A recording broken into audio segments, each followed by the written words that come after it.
I'm here to talk about my own interests and research. Neither, I have to say, am I in any way an expert on the history of China, and I'm sure that will become hideously apparent as I progress. But my aim today is to encourage further research and publication by others into a subject which I would argue have been somewhat underrepresented in our commemoration of the centenary of World War I, and that is the men from across the world who, as we've heard from Robert Fleming, came or were brought to Europe to work in the different labour corps at the Western Front. Most European depictions of the day-to-day reality of the Western Front still show an overwhelmingly white presence on the Allied side, and this was not the experience of those who recorded their impressions at the time. Both amongst fighting troops and support workers in the labour corps, the diversity of nationalities was astonishing.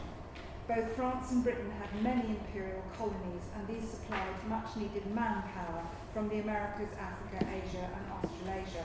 Even so, as we shall see, it was not enough. There's a picture here of the Étaples base camp in June 1918 with a Chinese dragon dance in progress with an interestingly segregated audience of Europeans and other Chinese workers. This is not a particularly heroic aspect of Britain's relationship with China. It has its roots in the often unequal and exploitative relationship between Britain and other countries in the past.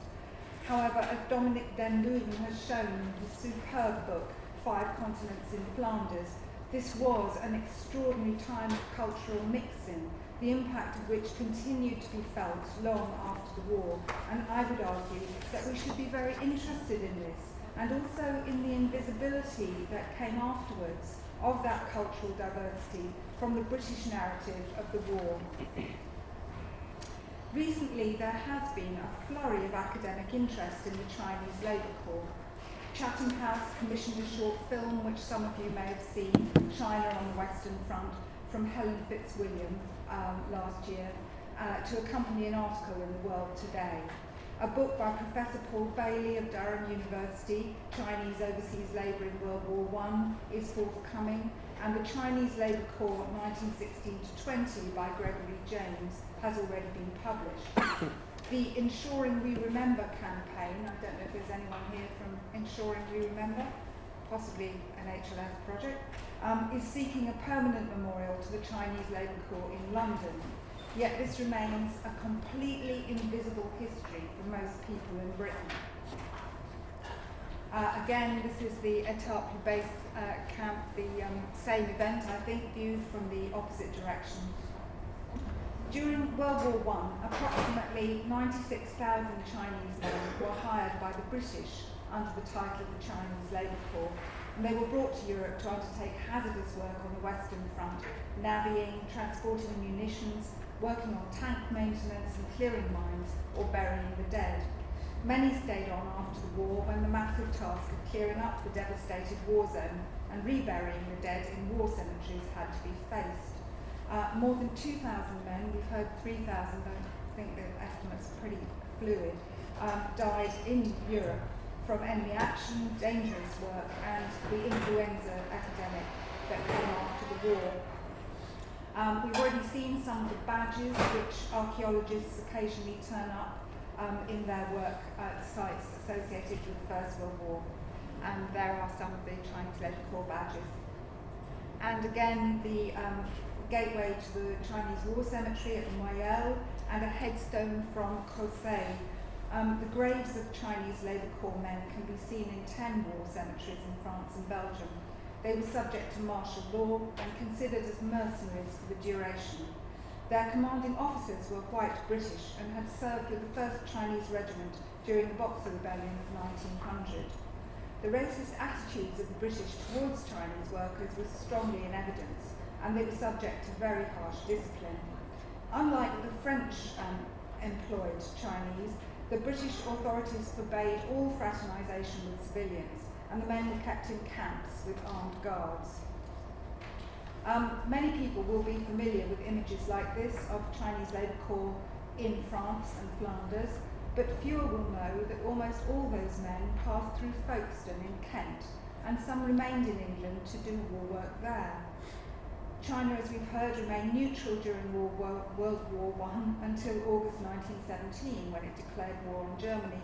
So what made Britain think of hiring so many Chinese men to support the war effort in faraway Europe? Well, as we've heard, Britain was facing a potentially crippling manpower shortage as the war dragged on. Greater and greater numbers of British men were required to fight. Conscription was brought in during 1916, and the very heavy labour of supplying and maintaining the fighting forces was under-resourced. Meanwhile, there was a long history of using Chinese contract labour, often slightingly referred to as coolie labour, in similar ways across the British Empire. Here you see a Chinese worker in a West Indian sugar factory in the 19th century. Following the abolition of the legal slave trade in the British West Indies, workers from China were contracted to labour in the cane fields. Once there, many were unable to earn enough to pay for their passage home at the end of the indentured labour period. Evidence that many indentured workers were in fact abducted, as well as the appalling conditions under which contract labourers were transported and the exploitation which they faced on arrival, led eventually to an outcry against this new form of unfree labour, and it was seen to be tainted with slavery. In the 1860s, British Caribbean employers moved away from the use of Chinese labour to recruit in British India. However, Chinese migration to Australasia and the recruitment of Chinese seamen to British merchant ships continued to meet strong resistance from organised white workers who feared their wages would be undercut. And this came to a head after the Second Anglo-Boer War in South Africa, 1899 to 1902, when the question of Chinese labour importation became a political issue in Britain again. And here you see a punch cartoon of 1903 demonstrating Britain's sort of usual racist attitudes to the Chinese, and it's commenting on the resistance to the importation of Chinese miners to the Rand following the war. On the other side is a picture of Chinese miners actually in South Africa at that time. British troops and troops from so-called white dominions of Canada and Australasia had suffered very great casualties in the Boer War.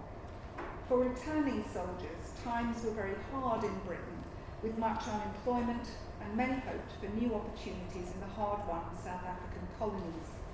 However, the mine owners of the Rand decided to import cheaper Chinese labour, and the first contingent of 600 men arrived in Durban in June 1904. There were protest votes in English mining constituencies against Conservative government support for this. Nearly half the 16,000 white miners on the Rand came from Cornwall, and their families felt that their jobs were at risk. In the 1905 British elections, Chinese slavery was the banner headline for the Liberal Party in their campaign. They had strong constituencies in the southwest of England, and they fought on this point of getting rid of Chinese contract labour in South Africa. And here you see another cartoon about this. It was only our election trick, say the Conservatives about this. However, British trade unions continued to campaign against competition from Chinese workers, especially the Seamen's Union, right up to the outbreak of World War I. And significantly in the background, I don't know if you can see, but on the wall there is a sketch of two British soldiers pointing to Chinese workers in chains and saying, "Look there, Bill, that's what you and I and 20,000 others died for." So the idea is that we went to liberate South Africa, and now the mine owners have imported this very un-British form of labour. This is a long way of getting back to World War I, but to bring in Chinese labour for war work was thus a very sensitive political move by the British War Cabinet in 1916, and it was prompted only by desperate need. Lord Milner, who became a member of Lloyd George's War Cabinet in December 1916, had made himself very unpopular over the Chinese labour issue when he was High Commissioner for South Africa, and the government did not want it raised again. Every effort was made, I would argue, to keep the Chinese Labour Corps out of contact with British people and out of the headlines. The immediate impetus for their involvement may have been that the French government had already decided to contract Chinese labour, and contingents started to arrive in France in July 1916. In all, about 50,000 men were recruited by France. The British Expeditionary Force commander, Douglas Haig, requested similar help for his troops. And here we see some CLC men landing in Folkestone. Britain's Chinese Labour Corps recruits started arriving in January 1917. As we've heard, the initial recruitment was rather informal, but it became a government issue once China entered the war. Most men were sent to a large holding camp built at Folkestone before being shipped to the Western Front. About 94,000 Chinese men passed through Folkestone in those 2-3 years. While the great majority of men went to the war zone, evidence of the presence of men from the Chinese Labour Corps can be found in England. This is a picture of Orford Ness in Norfolk from the air, and then also the balloon shed at Orford Ness.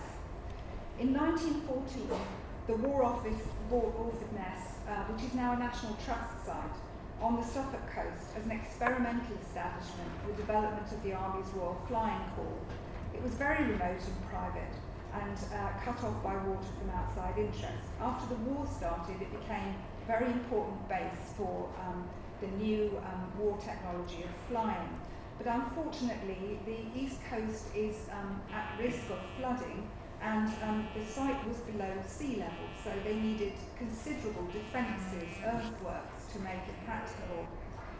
German prisoners of war were put to work ditch digging and clearing sluices, but in the end the work to create the seawall at Orford Ness was done by northern Chinese contract labourers of the Chinese Labour Corps who were billeted in the old balloon shed there. It was always known as the Chinese Wall, and although the original one was washed away in the floods of 1953, it still is, I believe. Although it's been said that trade union pressure prevented the use of Chinese labour in UK ports and so on, men of the Chinese Labour Corps did also work in war hospitals in Kent. A steady number of some 2,000 Chinese and other so-called native labourers remained in Folkestone and were employed at the many military hospitals in the area and in general manual work at Shorncliffe Camp. Sick and injured Chinese were also sent from France to Shorncliffe Military Hospital. The Step Short project in Folkestone is now working to record that history. Here you see some graves. The first ones with the pointed tops are pre-Imperial War Graves Commission headstones at Shorncliffe Military Cemetery, and then there are some Imperial War Graves Commission headstone for Yet Fook at Colchester Military Cemetery, and there are graves for CLC members also at Efford Cemetery in Plymouth, Anfield, Liverpool. Once the Imperial War Graves Commission was established, quite a lot of trouble was taken to ensure that funeral customs and grave markers respected the traditions of the deceased. Most surviving Chinese Labour Corps men were repatriated by 1920, and we've heard about the medal which was given to them. The National Archives still has the medal rolls, which give quite a lot of details about all those who served, which may be of interest to researchers. Prompt repatriation may have been spurred in part by the race riots that took place in several British ports in 1919. These were generated by British merchant seamen protesting again against the presence and possible employment of seamen or port labourers from Africa and Asia, some of whom had taken British wives and settled in British ports. It seems that about 5,000 ex-Chinese Labour Corps men remained in France after their contracts expired, where they became the nucleus of the Chinese community in Paris. And I'm not sure if any research has been done to find out whether individuals remained in Kent or came to other English cities after the war. Did their wartime experience in Europe inspire any later migration here? I think some of you may know this. I came across this cartoon from Punch entirely by accident. And for those of you who can't read it at the bottom, it has the British visitor to the devastated areas in 1919 on the Western Front, saying to a Chinese man in uniform, "John Chinaman likey muchy, dressy Ali samey English soldier," to which the Chinese ganger, as he's called, says, "Well, sir, I don't concern myself much about uniform. Actually, I'm a journalist and only came out here for the experience." And I think this is a really important cultural document. One unforeseen result of the recruitment of Chinese labourers for war work in this way was the arrival in Europe of young Chinese intellectuals who worked alongside the men as translators. They got a massive insight into working class Chinese life from this, but they also saw something of Europe.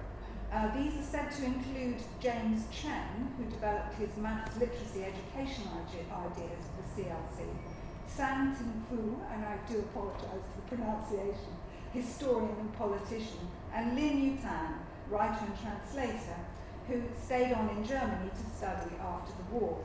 It would be interesting to trace more fully the cultural exchanges that took place as a result of this temporary mass migration from China to Europe. And I end with a picture of Lin Yutan and the Royal Academy Burlington House Chinese Art Exhibition 1936. After his return to China, Lin Yutan came back in 1933 to speak at Oxford University on the spirit of Chinese culture.